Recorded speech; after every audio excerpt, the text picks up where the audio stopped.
जय हिंद दोस्तों, स्वागत है आप सभी का प्रहरी न्यूज भारत में। आज बात करूंगा घोसी में हो रहे उपचुनाव के बारे में।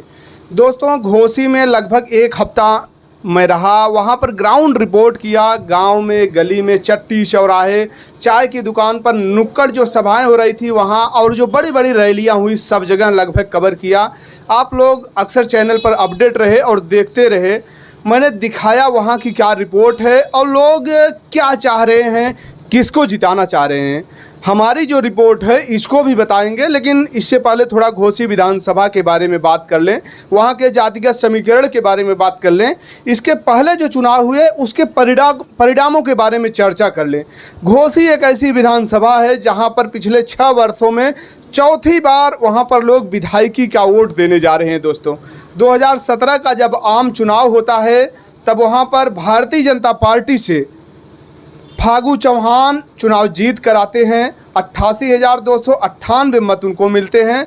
वहीं दूसरे नंबर पर बीएसपी के उम्मीदवार रहते हैं अब्बास अंसारी, मुख्तार अंसारी के जो लड़के हैं अब्बास अंसारी, वह दूसरे नंबर पर आते हैं। 81,295 वोट पाते हैं, 7,000 वोटों से चुनाव हार जाते हैं। और समाजवादी पार्टी से उस समय 2017 में जो समाजवादी पार्टी से सुधाकर सिंह रहते हैं वह लगभग 59,256 वोट पाकर तीसरे स्थान पर रहते हैं। वही सुधाकर सिंह जो इस उपचुनाव में 2023 के उपचुनाव में समाजवादी पार्टी से प्रत्याशी हैं।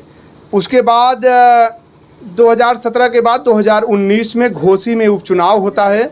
उपचुनाव क्यों होता है? क्योंकि जो वहाँ के विधायक रहते हैं फागू चौहान, उन्हें बिहार का राज्यपाल बना दिया जाता है। उसके बाद वह सीट खाली हो जाती है। 2 साल बाद ही वहाँ पर उपचुनाव होता है। उपचुनाव में बीजेपी विजय राजभर को टिकट देती है। विजय राजभर 68,371 मत पाते हैं। और वहीं समाजवादी पार्टी से प्रत्याशी रहते हैं सुधाकर सिंह, जिनका पर्चा खारिज हो जाता है। वह निर्दल भी 61 पर्चा भरे रहते हैं, वह पर्चा मान्य होता है। वह 66,598 वोट पाते हैं। नियर अबाउट लगभग 1700-1800 वोटों से सुधाकर चुनाव हार जाते हैं। और उस उपचुनाव में बीएसपी ने भी अपना कैंडिडेट उतारा था, अब्दुल कयूम अंसारी, जो 50,775 वोट पाते हैं। वह बीएसपी के उम्मीदवार रहते हैं, लेकिन वहाँ पर भी बीजेपी चुनाव को जीतने में सफल रहती है। उसके बाद 2022 में जब आम चुनाव होता है, अभी 1 साल पहले की ही बात है, आप सभी लोग उस चुनाव से अवगत होंगे। बीजेपी का दामन छोड़ करके समाजवादी पार्टी में आते हैं दारा सिंह चौहान। और दारा सिंह चौहान वहाँ के स्थानीय नेताओं को भी दरकिनार करते हुए अभी जल्द में ही समाजवादी पार्टी को ज्वाइन किए हुए दारा सिंह चौहान को प्रत्याशी बनाती है। और घोसी की जनता दारा सिंह चौहान को 1,08,430 मत नवाजती है। वहीं दूसरे नंबर पर जो बीजेपी के उम्मीदवार रहते हैं विजय राजभर, उनको 86,214 मत मिलते हैं। और बीएसपी के उम्मीदवार रहते हैं वसीम इकबाल साहब, उनको 54,248 मत मिलते हैं। इस हिसाब से वहाँ पर दारा सिंह चौहान जीत जाते हैं। लेकिन अभी 1 साल ही बीता है। दारा सिंह चौहान 17-18 महीने में ही समाजवादी पार्टी को भी छोड़कर इस्तीफा देकर फिर से बीजेपी में चले जाते हैं। और वहाँ पर उपचुनाव हो रहा है, घमासान मचा हुआ है पूरी तरीके से। जहाँ 2 गठबंधन हुए हैं, एक इंडिया और एक एनडीए। इंडिया अपनी पूरी ताकत लगा दी है, क्योंकि 2024 के पहले एक संदेश देना है। इस सीट के माध्यम से पूरे देश में यह लोग संदेश देना चाहते हैं कि जो भी जीतेगा एक आम जनता के बीच में संदेश जाएगा। तो वहीं बीजेपी अपनी पूरी ताकत लगा दी है, प्रतिष्ठा बना ली है। बीजेपी से ज़्यादा वहाँ पर गली चौराहे और नुक्कड़ सभाओं को करते हुए ओम प्रकाश राजभर, संजय निषाद आपको दिख जाएंगे। वहीं डिप्टी सीएम चाहे पाठक जी रहे हों, चाहे केशव प्रसाद मौर्य जी रहे हों, एक हफ्ते वहाँ पर घोसी में ही रह गए। यह लोग भी जम करके प्रचार किए।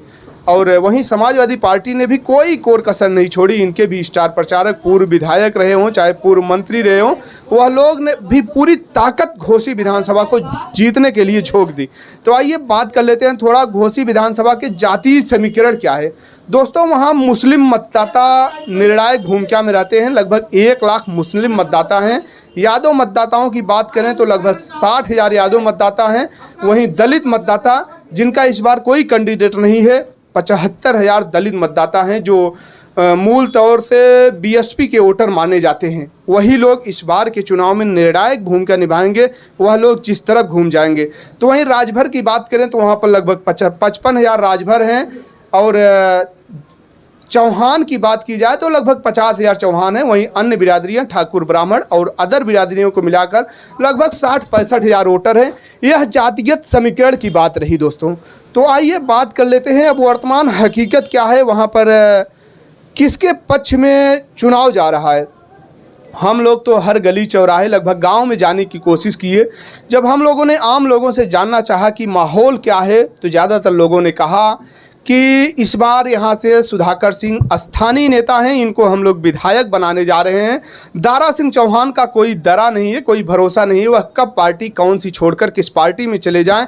वह निजी स्वार्थ के लिए बीजेपी में गए हुए हैं, मंत्री बनने के लिए गए हैं, ऐसा हम लोग नहीं होने देंगे। तो वहीं ज़्यादातर लोगों ने कहा कि हम लोग दारा सिंह चौहान को चुनाव जिता करके भेजेंगे और यह मंत्री बनेंगे, उसके बाद घोसी का विकास होगा।